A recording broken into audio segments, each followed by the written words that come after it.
Welcome to All EV Canada. My name is Dave Giles. Today I have a really exciting thing to show you today. It's our Model 3 display unit. And I want to be able to show you what we have here in our showroom and invite you to come in and see what it's all about. So let's go on inside. Here we are inside the showroom of All EV Canada. And inside the showroom here, we have this very unique, probably one of a kind Model 3 display units with the body off. And what I want to do is show you what this is used for at All EV Canada. So let's start off with taking a look at the rear drive unit. Tesla is a very unique drive unit. Like many of the electric vehicles, they're very modular. And what that means is that everything is compacted into one area. What we see here is we see the motor drive inverter. This is the motor unit here that basically drives the rear wheels. Single motor on this vehicle. Some of our other vehicles that we have may have a dual motor, which means there's a motor in the front of the vehicle and a motor in the rear of the vehicle, which basically they call dual motor or all-wheel drive. As you can see, the vehicle has standard hydraulic braking system on it, no different than a conventional gasoline vehicle. It has brake rotors, brake pads, and so on. It also has drive axles. We can see the drive axle there, another one there, and these are the axles that drive or turn the rear wheels. We have suspension components in the back. They're very, not very unique to an electric vehicle, same as conventional vehicles. We have a coil spring, shock suspension in the rear. So a very conventional type of drive unit in the rear other than the electric motor. So let's take a look a little bit further up here.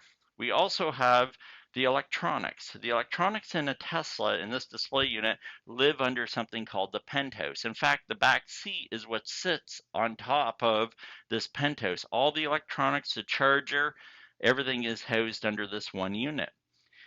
Now, looking at the battery, this big black part here that runs along the floor of the vehicle is actually the battery. It's the floor of the vehicle, but it holds the battery itself.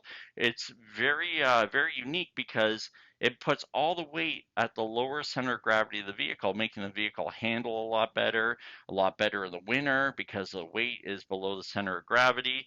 And we have a lot of space that's not being taken up by batteries. So you still have under your hood, you have your trunk, you still have all that open space, and the batteries are underneath the floor that you actually sit on. So your seats and that would sit on top of this battery module. And the battery module is reinforced, so any road debris in that won't damage it. Now, moving up here, we have our heating and air conditioning system. Now, because electric cars don't have gasoline conventional engines and they don't have coolant that's used for heating the passenger compartment, they have electric heaters. So this vehicle uses an electric heater that helps heat the vehicle in the wintertime, but also in the summertime, it has electric air conditioning compressor, both of which are powered by the high voltage battery.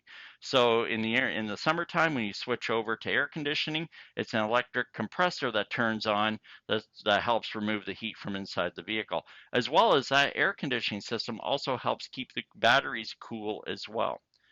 Now moving into the front here, we can see the steering rack. This steering rack is a conventional steering rack. It's exactly what you would find in a conventional gasoline-powered vehicle. The only difference is it's assisted. It has an assist. Most today's vehicles are assistedly steered, whether gears or belts. This one's a belt drive. And this helps with lane keep and ADAS systems and any kind of autopilot. This helps manage that. Redundant safety systems on here. There's two, as you notice, there's two connectors, there's two boards in here, so it has a redundancy of its control system to ensure the safety of that system. Now looking over here, we also have McPherson strut setup here. We have a coil-on strut. We have regular upper and lower control arms. And the braking system on this vehicle is hydraulic. So once again, standard calipers, brake pads, rotors, all the things that you would typically find on a gasoline powered vehicle, exactly the same thing that you'd find on this electric vehicle.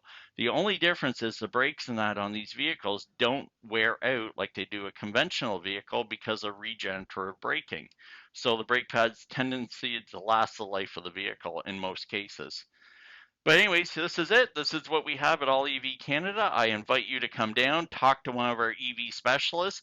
They'd be happy to show you around, as well as take a look at some of the other cool things going on here at All EV Canada. Thank you very much.